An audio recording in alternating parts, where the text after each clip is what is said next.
I still hear that sound sometimes, the click of the cuffs, not loud, not dramatic, just sharp enough to make the room feel smaller all at once. And the crazy part is, I was standing barefoot on marble floors in a house I had just bought, holding a box of books, thinking about where I'd put the shelves, thinking this was finally the quiet part of my life, you know what I mean? 3 seconds later, a cop I'd never met was smiling like he'd solved a mystery and telling me to turn around. Yeah, that happened. My name is Alana Hayes, and this story didn't start in a courtroom or on the news. It started with exhaustion, real bone-deep exhaustion. I'd driven across 3 states, moved my entire life into a town called Oak Haven, the kind of place people describe as charming, which usually means they don't ask too many questions. I bought Sterling Manor because I wanted space and silence, and because after 15 years of cleaning up messes in other cities, I figured I'd earned a house where nobody bothered me. I was wrong about that part. I was wearing an old hoodie jeans, nothing fancy, just trying to get through unpacking when I heard tires on gravel, heavy and careless. I looked out the window and saw a patrol car halfway up my lawn crushing plants I hadn't even learned the names of yet. A man got out slowly, thick neck badge, polished confidence dripping off him like he owned the place. He didn't knock. He pounded. When I opened the door, he didn't look at my face, not really.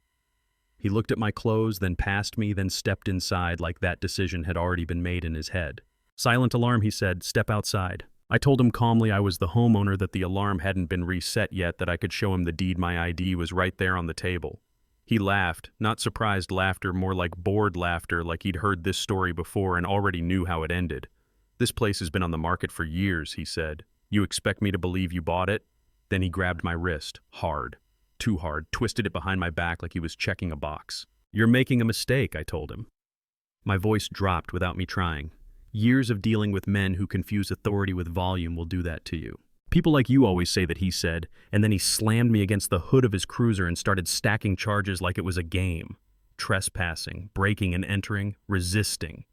By the time he shoved me into the back seat, the cuffs were cutting into my skin.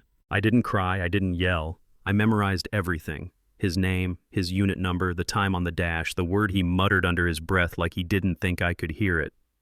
Because when you've been underestimated your whole life, you learn something important. You learn that anger burns fast, but memory lasts. At the station, he walked me through like a trophy. Look what I found squatting in Sterling Manor, he announced. A couple of officers laughed. One older sergeant didn't. He just watched uncomfortable. That detail matters later. They dumped my pockets on the counter. Phone, wallet, keys. He flipped through my ID, glanced at the name, tossed it back. Out of state. Figures. I asked for a phone call. He said no. Pushed me into a cell barely big enough to stretch my legs and slammed the door. That night I didn't sleep. I listened. I heard jokes, slurs, the way people talk when they think no one important is listening. I heard how comfortable they were. Comfort like that doesn't come from nothing.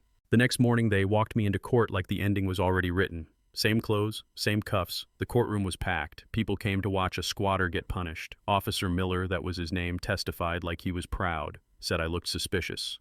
Said I didn't look like someone who owned a house like that. Said I was belligerent. Said I had no proof. My attorney stood up slowly.